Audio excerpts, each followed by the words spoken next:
Hey everyone, I hope you had a happy new year. Welcome back to episode 2 as we play the Australian Empire. Jump into the game here and do a quick run on the update of episode 1. Here we've got two cities here on our opening continent. We've met France to our east, we've met Norway up here to our west here. We've got several city-states around us. We have met some other players but don't have great vision on where they're at. Got this galley up here who's met a barbarian. It's not looking like a great fight here, so we're going to back him off of there. We do have this galley down here. We're going to continue exploring as much as we can with him. It looks like we might be able to sneak off to the east. Maybe not because of these borders here, but we'll see what we can't look at down to the southeast of us. Originally, we were talking about settling on this continent here first, as it wasn't populated, but unfortunately, it's going to be tough to kick these barbarians off of that island still, as we can't embark yet for 4 more turns. It does say we have plus 20 turns here, and let's see if we need to do anything here. I don't think we can. We don't want to cause it to convert to a city-state sooner, although I do have some gold that I'm sitting on that I'd like to spend, and so that might be spent in one of our cities as additional production. Let's go ahead and put that archer back on alert for now. We're going to continue progressing through our turns here. Of course, we're going to accept the delegation. A strong economy. Not really looking to send a delegation to anyone yet. As you can see in the background here, no one's really happy with us. I don't know that we need to be allies with anyone just yet that we've met. I'd like to try and find a stronger alliance if possible, but if not, probably coming up soon by the end of this episode or so. It might be Norway and France that we try and befriend here. Okay, so we've unlocked some policy cards here. It looks like we've got Corvée, which is plus 15% production towards ancient and classical wonders, and a military card, which obviously we can't plug into military policy unless we're willing to exchange it for a wild card policy. I don't think that we are. We want to keep that plus 2 great scientist points per turn plugged in. We also want to keep our plus 2 influence points plugged in. It's not worth plugging in the first envoy you send, counts as 2, since we don't have any envoys yet. We will have them soon here. It looks about 2 turns. We're sitting at 93 influence points, and we're gaining plus 5 influence points per turn. So we're going to keep the charismatic leader card plugged in. I think urban planning still makes the most sense. We're getting that plus 1 production, and colonization also makes sense. We're getting plus 50% production towards settlers. That being said, we're going to alert the scout. We're going to continue to retreat this galley. And this galley we're going to send back to the east and see if we can't find a route to continue going east-southeast. Craftsmanship is boosted. We get plus 30% production towards builders and plus 50% production towards ancient and classical era melee, anti-cavalry, and ranged units. Not certain that that's where we want to go, but with that being the only one that's boosted, again, we're not going to ever boost theology. We lost out on our religion last game, which was really unfortunate, but the AI seemed to take that within maybe 5 turns of when I originally started pushing for it. And so that was pretty crazy. But I don't think we need to rush into theology. We're going to work on craftsmanship for now. We do have a governor promotion here, and I think provision is the right one, as it's going to reduce our population drop as we train more and more settlers. And that's right now plugged into our capital city. And speaking of, we don't need to be working on this shrine anymore. And so we'll stop that as it is. And why don't we've brought this up several times, why don't we start on the Temple of Artemis now? And I think that's a good trade-off for missing a religion. So we'll get that plot down. We will also work on destroying this holy site as it's no longer needed, and we might pop in a campus, because this will also be here. Let's plug in this trade route first. And I thought we had, okay, so we just don't have the range to get to Brussels, or I guess the embarkment that we need to get to Brussels. And I'd really like to send one to Brussels because they still have a quest out for us, which if we send a trade route will buy us another envoy there. So if I can send a envoy via trade route, that gets me to 2. I'm going to have an envoy in the next turn, which would get me to 3 and get me Suzerainty. And Suzerainty of Brussels, 1, it gets you a lot more production, but 2, it gets you 15% added production towards wonders in your cities. And so to me, that's worth it. I'm going to just put this trader to sleep for now. We should have embarkment here in 2 more turns, and that will open up that trade route with Brussels, hopefully. We'll send that galley back up to the north, see what we can't find up there. We're going to send this guy as far as we can. Okay. We have a new envoy now. Let's see. I think it still makes sense to dump it into Brussels. We'll be tied with Harold, which is fine. So we'll put that into Brussels immediately. Again, having two envoys at a city-state doesn't really buy you anything, but my goal here is next turn I should be able to unlock that third one with a trade route, and that'll get us into suzerainty of that city-state. Of course, Harold is not too happy with that we're making relationships with a similar city-state that they've been working on, but so is life. Okay, we'll continue to move both these galleys up here. Let's see if we can't find some maybe shallow shore tiles that we can sneak around the north side of our continent on, and let's see what this archipelago looks like as well, going to the northwest. Samaria has, okay, so we got +1 era score I cannot here imagine any for condition. shipbuilding. What's really frustrating me is Sumeria has taken over several of the troops for the city-state, and they immediately dumped them into the ocean, and it looks like they've just been bouncing them back and forth. And so this galley here has been blocked on and off with getting past them. This one here, let's see, it's not letting me get, yeah, so it's not letting me get past them this way because he just keeps bouncing troops back and forth. So a little bit of extra movement turns there to get around them. This is now down to 10 turns, and we just got, man, this is going to be tight. We have to rush our troops as fast as we can down here and try and take over that city-state before they bounce, or sorry, that barbarian clan before they bounce to a city-state. Okay, so we got two builders here. Let's bounce one out. Let's get this fishing boat online for the pearls. That'll give us an extra amenity and boost our happiness. And it looks like we're finally out of space, unfortunately, on this galley. I could run them down here. I don't know that this is going to be a shallow shore tile just because there's ice there. I think we have a better chance of connecting here. So why don't we run him down there? He can't really do much more. And in fact, he could very well possibly be trapped over here now because France has connected their borders in these shallow sea tiles. And so until he has the ability to cross this deep ocean, he might just be stuck in limbo over here. And it's very possible that we just delete that unit so we don't have to continue to fund him with our gold spend. Looking at our technology tree, I think what makes the most sense here is writing. That's going to unlock our campus district so we can get two campuses placed down on our homeland, and it's going to move us closer towards celestial navigation, which unlocks our harbor ability, our harbor district, and that would be great to get these two down +5 and +4 adjacency. That'll be a lot of gold per turn. Right now we're sitting at 11 from our cities as income and -5 gold expense from units and 1 from city. And so we're going to counteract that a little bit, hopefully with this trade unit, but it would also be great if we could just get some harbor adjacency. Okay, so we've met China as we started a trade route with Brussels. Remember, as we unlock suzerainty of these city-states, they're going to start granting us some of their benefits and abilities. And so Brussels, believe they had Mercury as a, whoops, yes, they do. So they have a Mercury resource that they're going to be giving to us. And you can see any resources here. So Hunza has silk that they could offer to a alliance player that has suzerainty with them. We've got horses and iron. And so getting Mercury's from them, great, but another benefit is we get all of their vision, present and past. And so anywhere that they've explored in the past, you can see they've explored out to here in the past, grants us vision to that area. And say if there was a natural wonder that they had found, we then get vision and knowledge of that natural wonder, which will give us era score. They've met another player, which is China. And so we now have vision and knowledge of some of the Chinese territory. I don't think we've found their capital. Doesn't look like we discovered their capital, but we did find one of their cities. And so that's nice as well. And we get a little bit of lay of the land. And so it does look like there's some competition over here for land space, which is great. Again, when I set up this game, we did a small continents and I added 2 additional AI players to the game than what is originally in the game.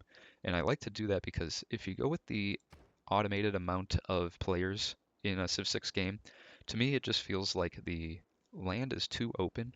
And my goal by the end of the game is every player's borders should be touching each other, just like in the real world. There's no real estate that's unclaimed. And so by adding, I usually add 2 to 3 AI players in a game, and by adding those players, it makes land at a premium. and will cause a lot of border conflict, which turns into sometimes turns into additional wars for expansion, which is makes the game a little bit more interesting. So looks like our second city finished their production on that builder. No need for a holy site. We do want to plop down this campus as soon as we can. And we have it in our borders now, but we don't have that campus district unlocked yet. We will in 4 turns. And so we don't want to work on any districts. I think the play here could be starting on a quadrine, and that might be the best way to go. Actually, let's pop out another archer. That'll work us towards our 3 archers that we need for a boost. Okay, this galley here just continues to get stuck, so I'm going to back him off, and sometimes that'll prompt the AI to finally move this galley out of the way. Sometimes it's getting roadblocked along with you, and it doesn't realize that it's just sitting in the way. This archer will have a hard time getting on the land there. I know that I'm risking running into a galley, but we do really need to get onto this continent. It says imminent now for city-state conversion. If it happens, it happens. We didn't have a way to stop it sooner, but I would like to try and get up there and take out that clan so that we can settle our own city on that continent. Found another barbarian clan up here to our north. Some silver resource, which is nice. There was an archer up there, unfortunately, so it looks like my galley might start taking shots. Really not concerned, but a lot of those barbarian archers like to take pot shots and just gain XP off of you when they see a passing ship that they know can't attack you.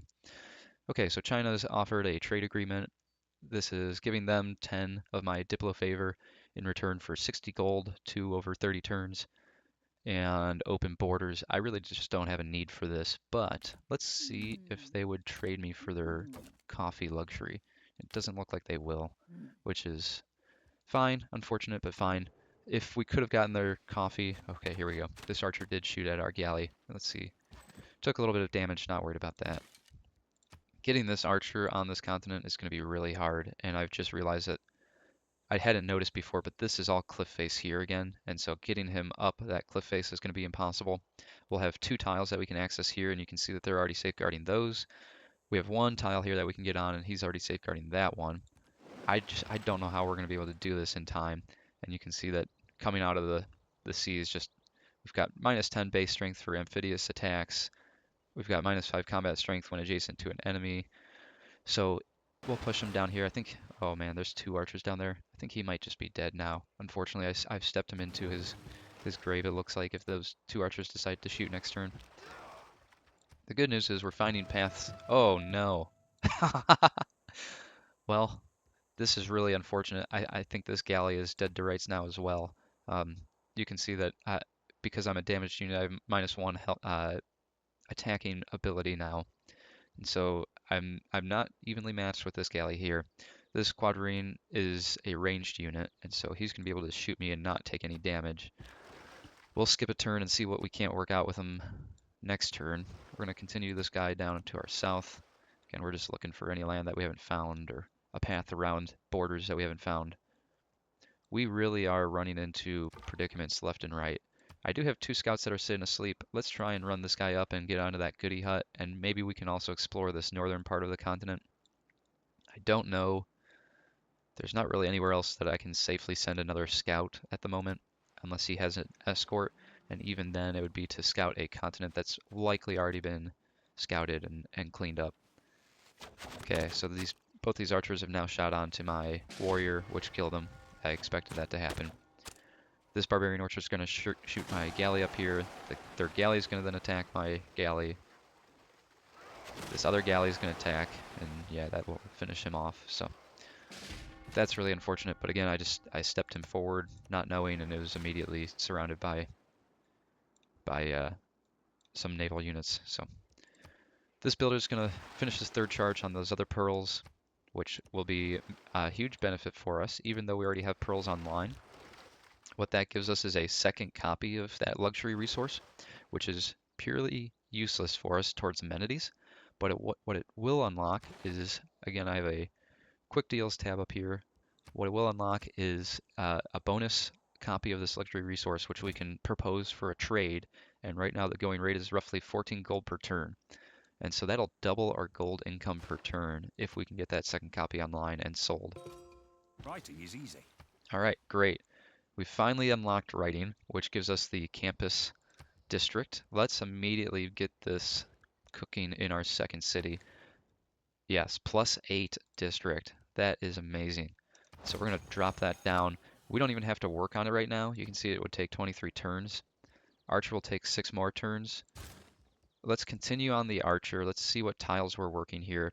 It's very possible that I'm going to buy possibly these 2 tiles. And you know what? We have the gold and we have the income. Let's do that now. So that'll unlock more food and more production. And let's make sure we're working the right things here. I think the goal right now should be food and not production. And the reason being, if I can grow this by another population, then I can start maximizing my food and production all at once. And so I don't have to do that, but I think I am going to do that.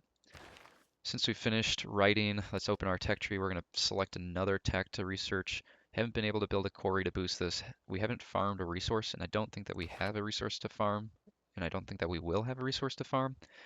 Again, where we were hoping to settle did have stone that we could pop the quarry down on, 2 of them actually, and it did have rice.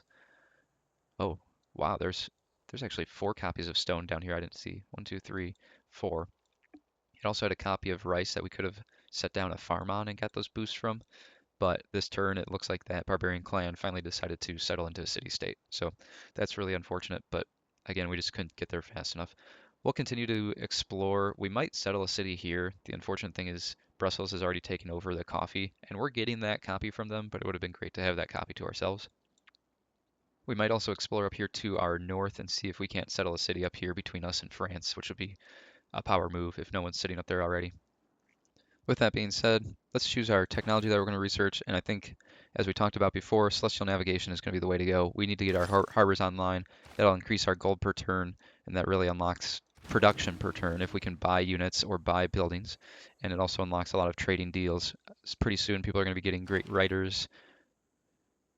Yeah, so we're keeping pace right now with the scientists per turn, but we are not in the lead for the first one, which I think is okay. We can boost the Eureka for mathematics and another technology, and so we'll survive without that.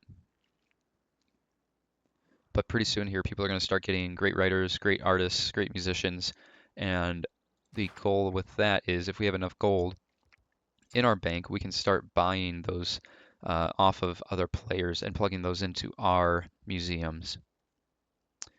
I think looking at this, if I can squeeze, let's count 1, 2, 3. So here's the border of this city-state. 1, 2, 3. Here's the border of this city-state. We have a very slim ability to transplant a city somewhere in this area, assuming that no one is settled right here, and it doesn't look like they are because we would see their border. And if we can plop a city here, look at what we gain. I mean, we would get 2 copies of turtles, which are luxury resources. We could potentially, if we get there in time, get a luxury resource from incense. We could also potentially get a luxury resource in truffles. And so there's 4 luxury copies here minimum. 3 of them are new copies, which would be granting us the amenity as well. So why don't we race? Again, this is a little bit of a risk sending this settler out into the ocean without an escort, but I think it's urgent. We need to get there before someone else does, or these borders close up. This archer now doesn't really have a need to get onto this island other than to collect this goody hut, and I don't think that's worth it. We'll start to send him to the north as well, and the reason I say it's not worth it, I do want that goody hut, but instead I'm going to send this scout that's sitting here doing nothing down there to collect that. Let's take this galley. You know what? Since we're close enough, we're going to come explore this little area here. I don't think there's a pathway through, but we're 90% of the way there anyway. It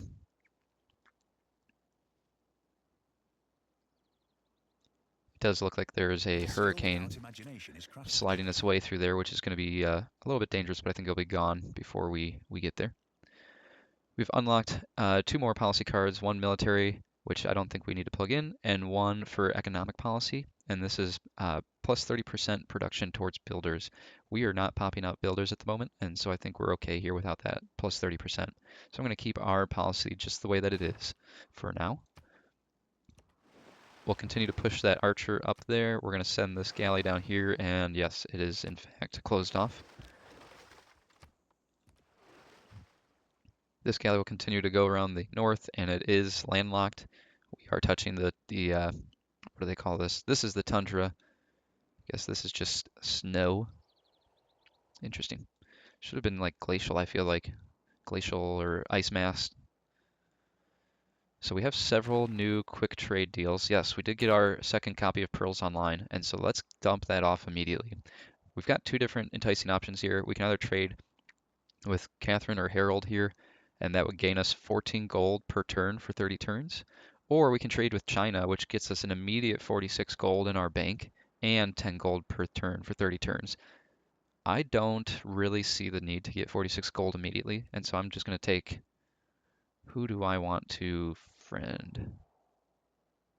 So if you hover over their icons here, it'll tell you a little bit about their relationship. So Harold's unfriendly with a -4 trend, and Catherine is unfriendly with a -11 trend. Wow.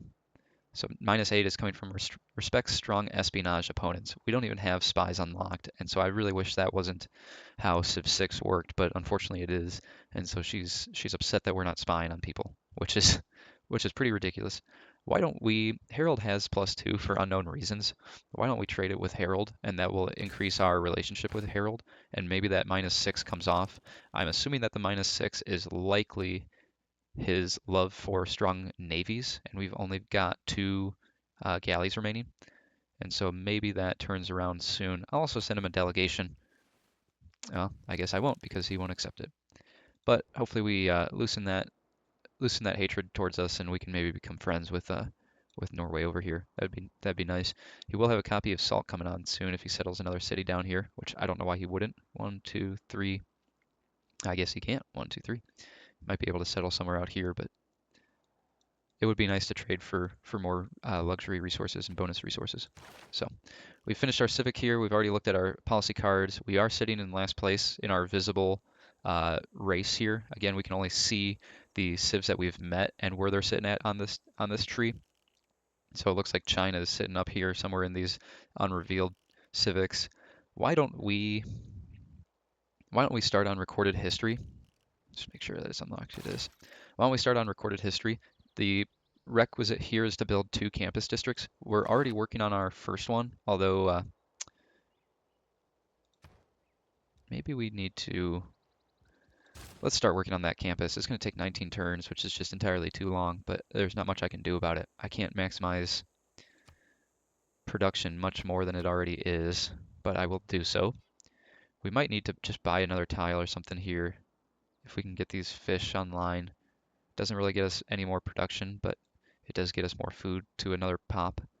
Um, but the second campus, I believe I'm going to destroy this holy site now that we won't have a religion and plop down a campus, which says that it's a +4. In reality, it's going to be a +7 because we'll get an additional 3 from its breathtaking appeal.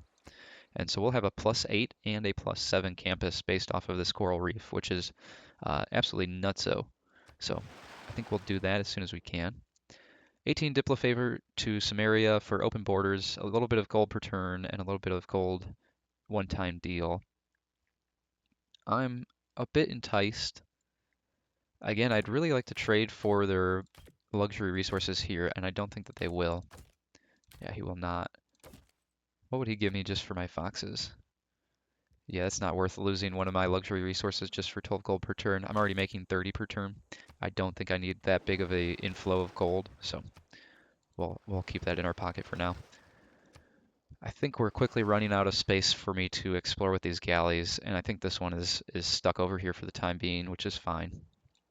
My other galley is up here in the northernmost waters above us, and he's not finding a whole lot. There's not a lot of livable land. The good news here is our scout just stepped on land up here, and let's step immediately onto this hut. And that was absolutely worthless. We just gained 60 faith, and we have no use for faith. There's absolutely nothing that we can do with faith in this game. I don't have disasters on in this game, and so I can't even make the unique faith unit of the soothsayer, which causes natural disasters. I do enjoy that ability, but again, it's not turned on in this game, so I can't do it. We're going to continue to explore with that scout now that he got there early. We're going to send that archer up there with him, quite possible we'll find a Barbarian Clan somewhere up here, and we can take him out just for the fun of it. This is a dead end, so I'm going to back him out of there. This is also a dead end. I noticed this yesterday in the episode that we were making, but these two tiles here say that there's shallow water, but visually they are not. And I'll even back this galley back so that you can see it, but there's some sort of bug playing into the game with that, and I've never seen that before. Maybe that is a typical bug, but I haven't noticed it before. Let's bring that galley back down. I'm going to step this one back just so you guys can see that bug. But typically shallow shore tiles have this lighter blue look to them. And then this is what a deep sea tile looks like, an ocean tile. And to me, I mean, I know that there's a resource here, but these do not have the same color unless I'm not seeing something right as these tiles. So that is a unique find that I have not seen before. This scout is currently being blocked, so once I can get them, hopefully these guys move. Once I can get them on land here, I'm going to step on this hut. I might go get a chariot unit from the meteor site over there. I don't know that it's really worth it. I might just immediately step them onto this continent and see what the hell's down here. It's driving me crazy not being able to see more than one tile inland there. Did we get unblocked? We did. Of course, it's going to take me 3 turns to get onto it now, but we'll keep moving there. This archer is 1 turn away from getting on land. Just doesn't have the movement speed to get out of the sea yet. Ooh, okay. We are now in a race with Samaria. Again, Samaria took over a lot of the military units of the city-state. As you can see by this clock that's sitting on there, they have 12 turns remaining on that levy. We are in a race to step onto this goody hut with this warrior, and I think that we're going to win it because guess what? Next turn, my movement speed will allow me to walk all the way onto that tile. His movement speed, he would have to come around this way to maximize efficiency, and he can't because I'm blocking his path. So his next turn, he can only step into this forest, and that will burn all of his movement speed. So it looks like we're going to win that race. Let's find this galley down here, and is there any way that I can get him out of here? No. And so France is really the blocker here. You can see we have movement path all the way up to here. We can't enter her territory without declaring war, and then we can't path past her land. Why don't we send her, we might send her an open borders request. So we'll send this galley up there and maybe sneak the galley past.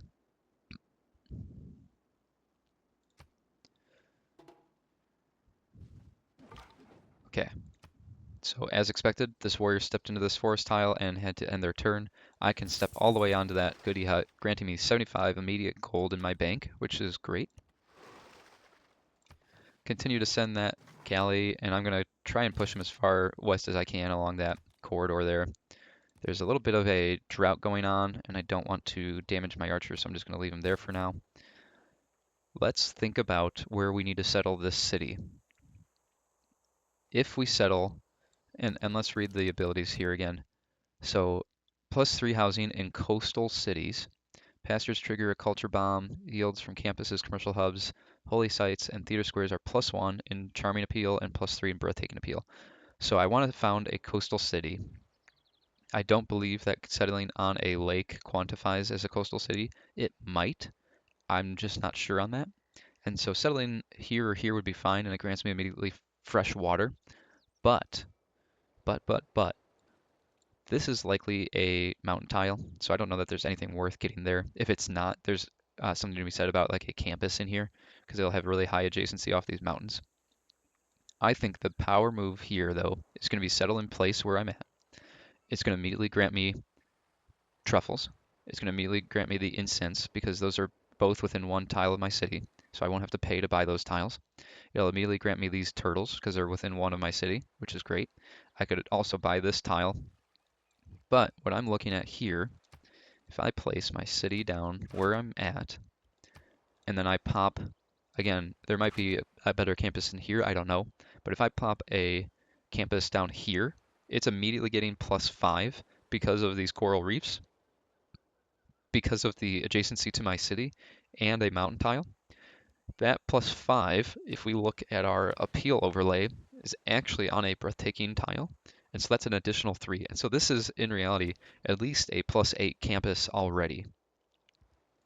Let's try and maximize this. If we drop a harbor down here, That becomes a +9 now. And I don't think there's any way that we really increase it further than +9 in this scenario. And to get our fresh water for this city, I think we plop down an aqueduct, and that would be an easy place because this is only a +1/+1 tile. And so losing a +2 in reality tile, a one food, one production tile, is nothing for the benefit of a aqueduct, which we haven't unlocked yet. Let me see if we don't have it revealed yet, but I wanted to discuss what those benefits are on the aqueduct, but that's okay. We'll get to it soon. So let's go ahead and settle this city here. This scout will be able to pass up that warrior unit, which is great. We get back in the lead in case there's another goody hut maybe in here that France hasn't gotten to yet. We'll put him to sleep. This galley is going to start moving back to the west. And let's take a look. This is our new city. If we place our campus now, we lock in a lower production rate. So right now it would take 117 production to finish this campus.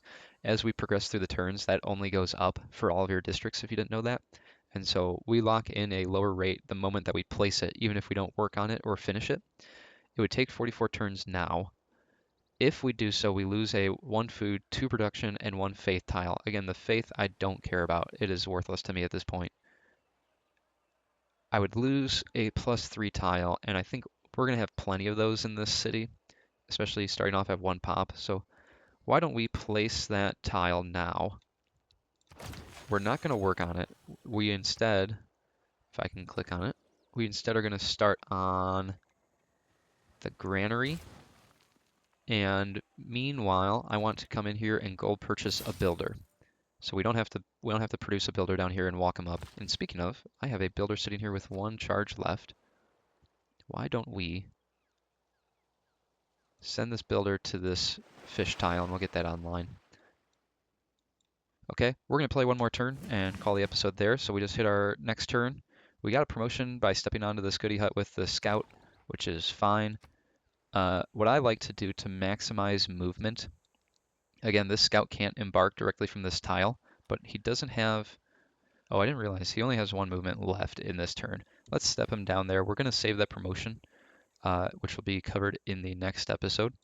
And we're sitting at our next turn here, and let's call it there. We have 10 turns remaining on this campus district down here, which I think I can speed up.